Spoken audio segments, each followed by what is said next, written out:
Good evening. Welcome to God First Christ Gang Media News. Welcome to God First Christ Gang Media News, you all. I'm your host tonight, Brian Taylor Bridges. I am your host, Brian Taylor Bridges. Welcome to God First Christ Gang Media News, y'all. Come on in. Welcome to Midnight Mass, you all.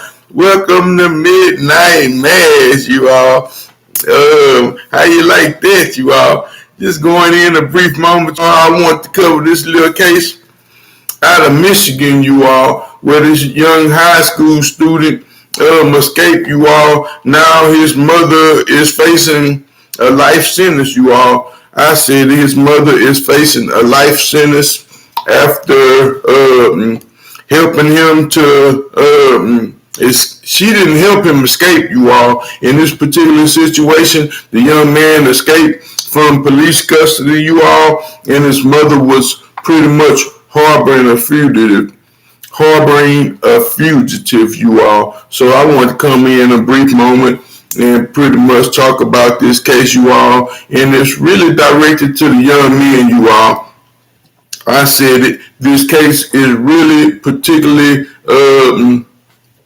targeted to the young men, you all. The young men who are out there criming and living some type of street life and feeling like they're going to do things their way and not listen to people, you all. And then they get in a bad situation. The first thing they want to do is cry and holler and scream and call mama, you all. These men are afraid, you all. This young man is petrified, you all, of being in custody or going to jail, you all. And my solution for that, you all, is to not crime, you know, to not do things that going to get you in jail, you all, whether that's hustling, whether that's fighting people, assaulting people, stealing, you all. And in this particular case, this young man is a high school student, you all. And mind you,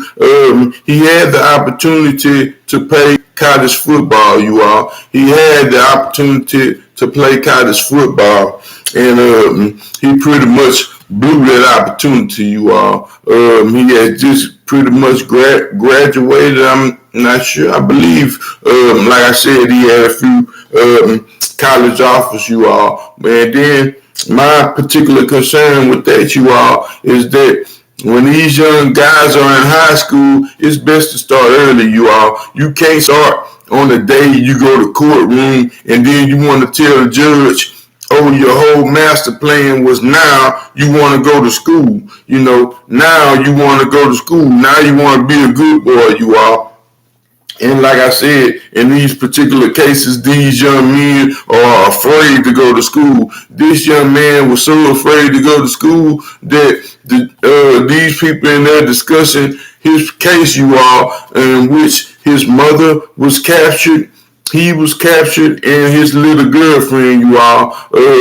I'm pretty sure that she probably was living with them, so forth and so on. And well, he can have him some in-house. And that's another thing, you all, with these particular parents that's in some of these neighborhoods. And then you have some that's living in homes, you all, that they allow these young girls to come into their sons or their children's lives, and they not even finished school. You know, they still living under their roof, you all. Like I said, this is something that's particularly baffling to me because if a young man is not doing the things that he needs to do to be a man, I mean, at least, everybody needs help. It's not, I don't want to get a misconception of that because people need help and their family members need help, and sometimes your young children may need help as well, you are. But in this particular case, if they are not trying to help themselves, then there's no particular reason for you to be sticking yourself out and your neck out on the line. Now, I am going to further address the mother situation, you all,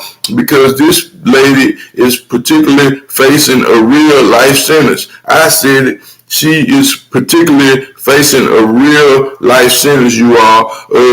You know, for the prior crimes that she has committed, for the prior things that she has done in her life, in her lifetime, you all, which is particularly for, I don't understand how she went so many times over and over, because they are saying that this lady is an habitual criminal, you all. This is somebody that keep doing the same crime over and over again, no matter what you tell them, no matter what the consequences is, no matter if they get locked up and get out again, they go back to the same thing and think they're going to regroup with a different plan, and it never works out that way, you all. I said it never works out that way.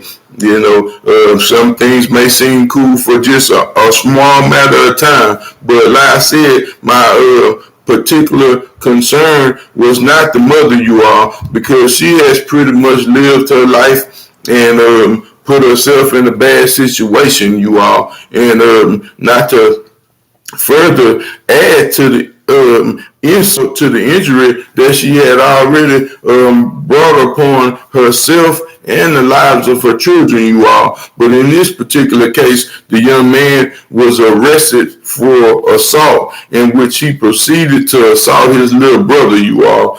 I said he proceeded to assault his 8-year-old brother. Now, mind you, brothers and sisters beef all the time, you all. They have small fights and small altercations, and sometimes you step in as a big brother and discipline your may it be your small brother or sister, but you discipline them with a sense of responsibility. You discipline them within the means of discipline, you all. You don't abuse them. You don't beat them. You don't drop them. You don't beat for them. You don't knock them out, punch them in the jaw and break their jaw. This is not something that you do with little children, you all. I mean, if you spare the rod, you spare the child. This is something that the good Lord has taught us himself, you all, that if we spare the rod, we will also spare the child. So discipline, I do believe in wholeheartedly.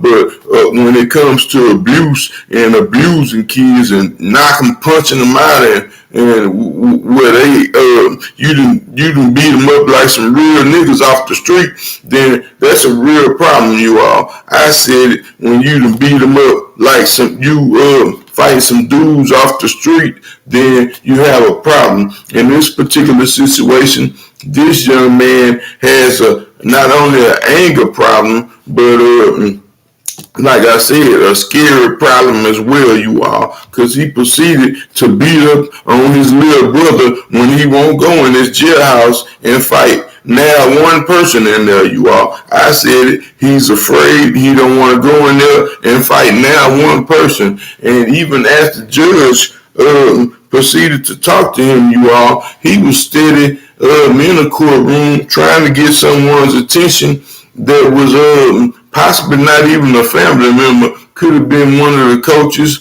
that was particularly concerned about the young man. But anyway, he was begging somebody to please come get me.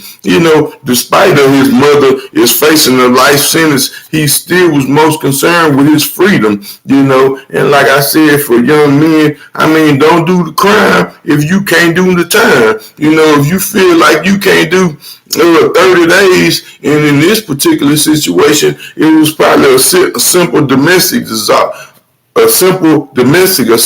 Which would probably require him 30 days and 6 months probation of something of similarity, you all. It is not something where you fit to get 60 years, unless he had particularly tried to stab his little brother, and this was not the case, you all. And with his mother record, she has been, you all, like I said, an habitual offender. So she has been locked up, and she should have told her little son off the top, man, you ain't gonna be in there for long.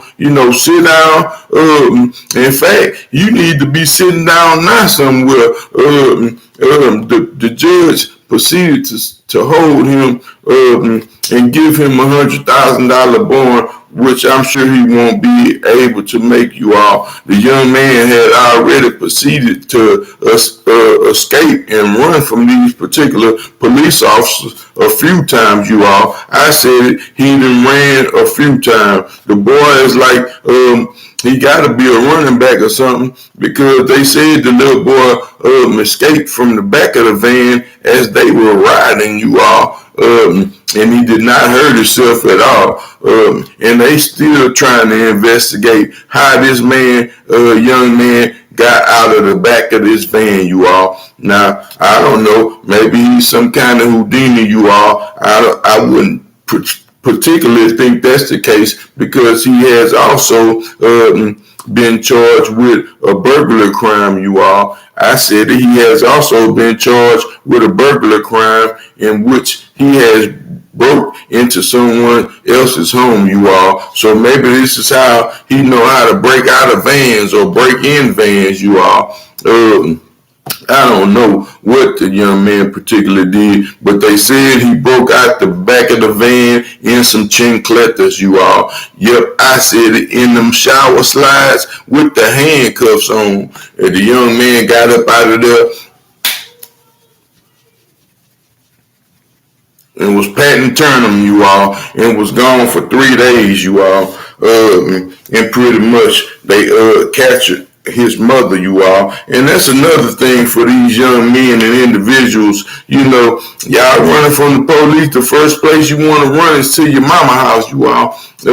This is the first place they going. I said it. This is the very first place they going. And like I said, if you out there, you know, when you, for every action is a reaction, you all. I said it, for every action is a reaction. So if you out here doing these particular type of crimes, breaking in people's houses, jacking, robbing and stuff, things of that nature, then you definitely need to be somewhere, sitting down somewhere, you all.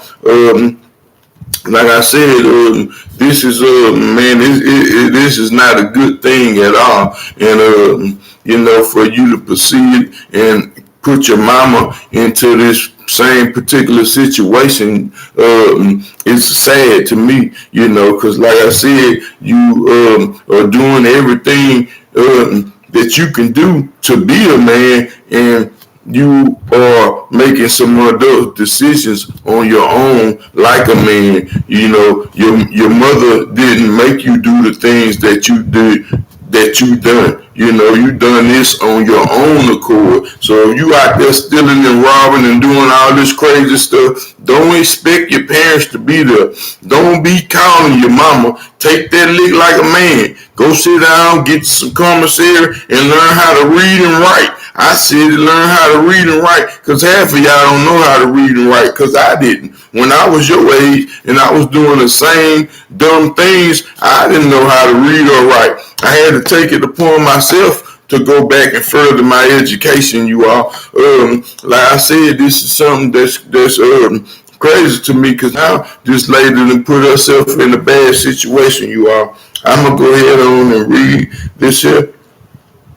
It said, escaped East Point suspect was hiding under the clothes in his mom's car during a traffic stop. So, you know, I guess they was trying to get away from this. She was trying to take him to a safer location. But it's one thing about breaking out, you know, when you escape from these particular places where once them police put them handcuffs on you, you are detained, you all. Once they put the handcuffs on you, you are detained. Ain't no way you can run. You know, if you ain't got no passports and things of that nature, and you know, it's best you go ahead on and do what you need to do, because you can go from state to state, and you know, these problems are still going to be there. I said it, these problems are still going to be there. So what you running for? You know, eventually you're going to get captured. They're going to bring you back to wherever you was. Then they're going to add some time to your sentence. In this particular case, the judge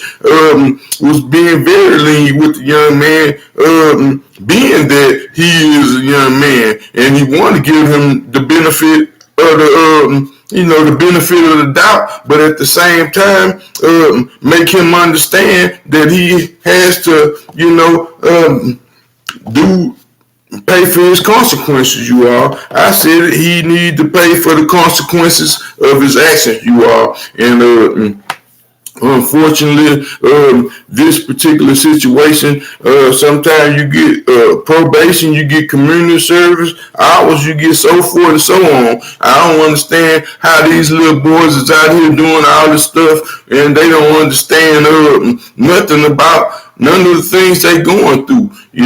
Like I said, when you put yourself in these certain situations, this could have been a very life-saving moment, because the same young man, he had already been captured with some guns, you all. He already had been captured with guns, you all. And with the attitude of him jumping on his, little brother in that manner, it just shows that he is very much irresponsible.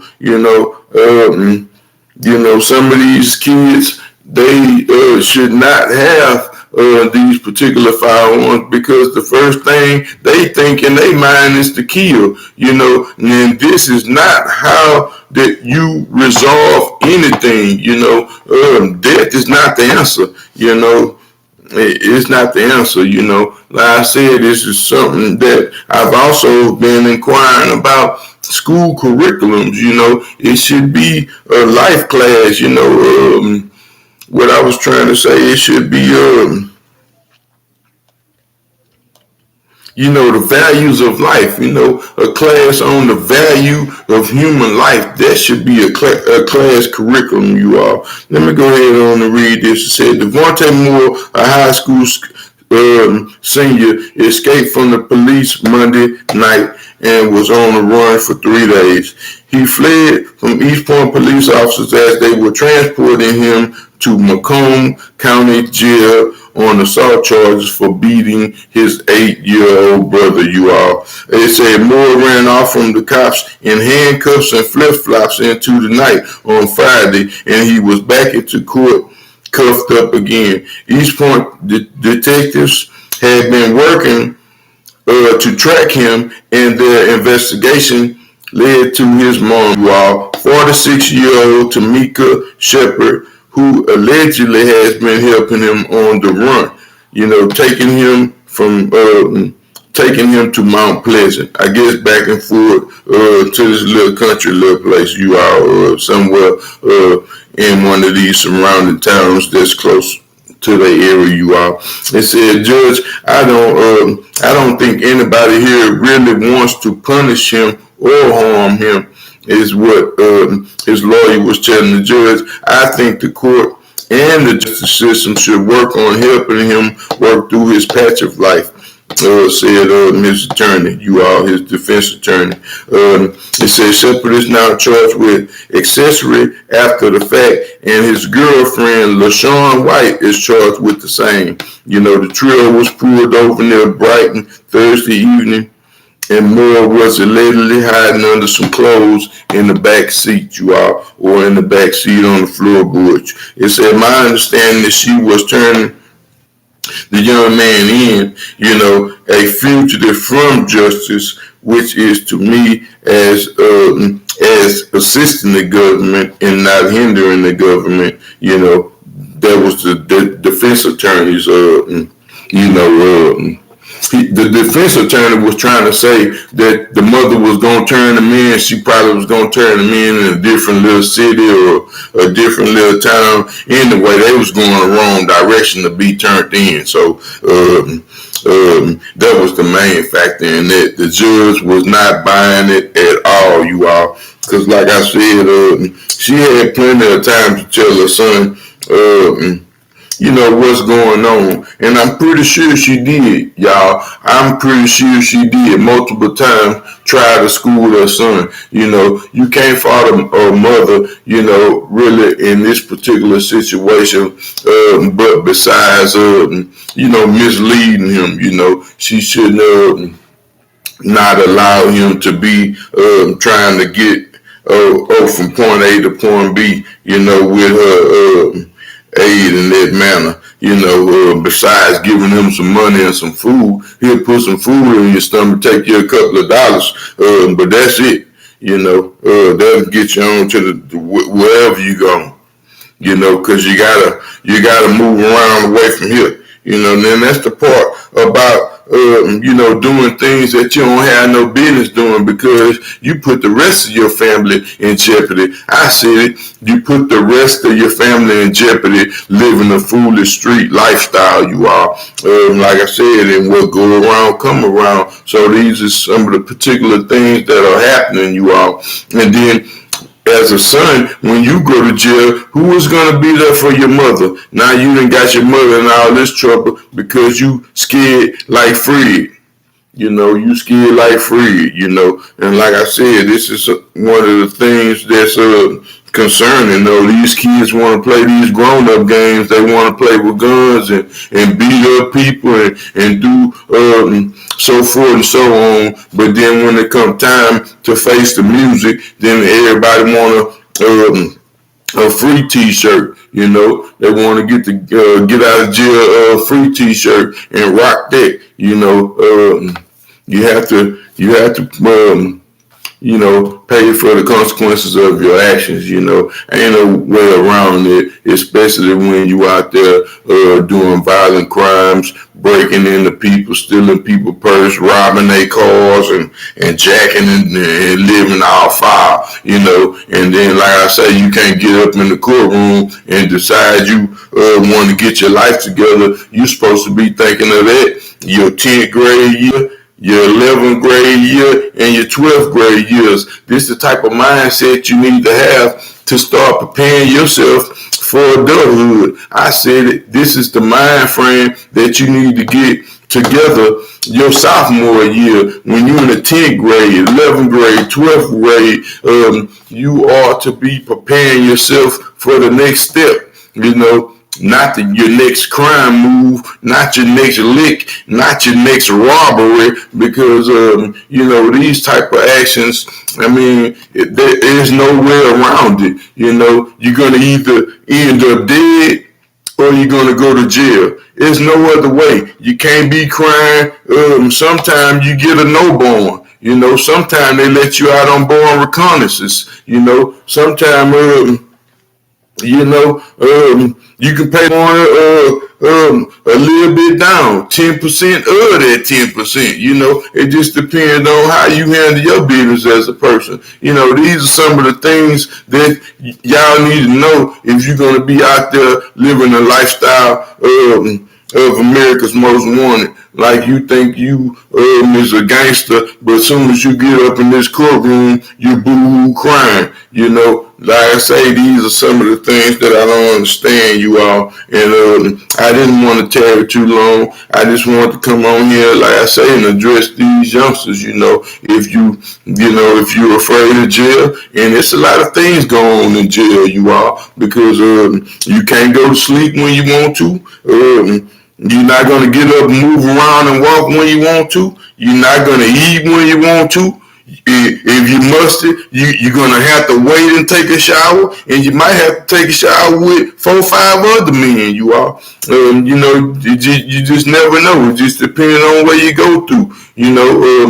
Different units, different jailhouses, require different things, but you're not going to be in there with no remote control, changing the TV when you want to. I bet you that, like I said, if you all scared of fighting, a lot of you young guys, you walk around with these pistols. If you're scared to fight, then just stop doing what you're doing, because when you go to jail, you ain't got no guns. You can't do nothing but fight, or bump or bust a 60. I think it's a 75 now. They used to say fight, bump, or bust a 60. I was trying to refrain from cussing, and I did, you all. But they used to say fight, bump, or bust a 60. I'm pretty sure, like I said, 975. Like I said, if you can't do the crime, don't do the time. If you can't do the time, don't do the crime. If you can't do the time, don't do the crime. You know, and especially like I say in this little young people situation because you know he about to particularly lose his mother. So you know it's time to screw your head on right now, young man. And start thinking about the things, preparing yourself for the future. Start thinking about your trade you are. You know, truck driving is a good trade, and eventually I feel to get up in one of them trucks and do me some kind of ride somewhere. You your own boss and you hitting that road. You know, like I said, I didn't want to stay on here too long. You know, I want to come on here and address these issues, man, because it's too much. I'm seeing too much of this going on. You know, they even want to scam from the jailhouse. You all, people calling their mamas crying from the jailhouse, talking about they getting beat up. They need to send them some money or put some money on somebody else's books and all this kind of stuff. You know, and this is something that you're not prepared to do. Then I suggest you stop doing what you're doing. Go out first Christ game. Peace. We out. Good night, y'all. See y'all tomorrow. Happy blessed Saturday. Welcome to Midnight Mass. That was Midnight Mass. Good night, y'all. Peace. See you tomorrow. God say the same. Thank you. Thank you.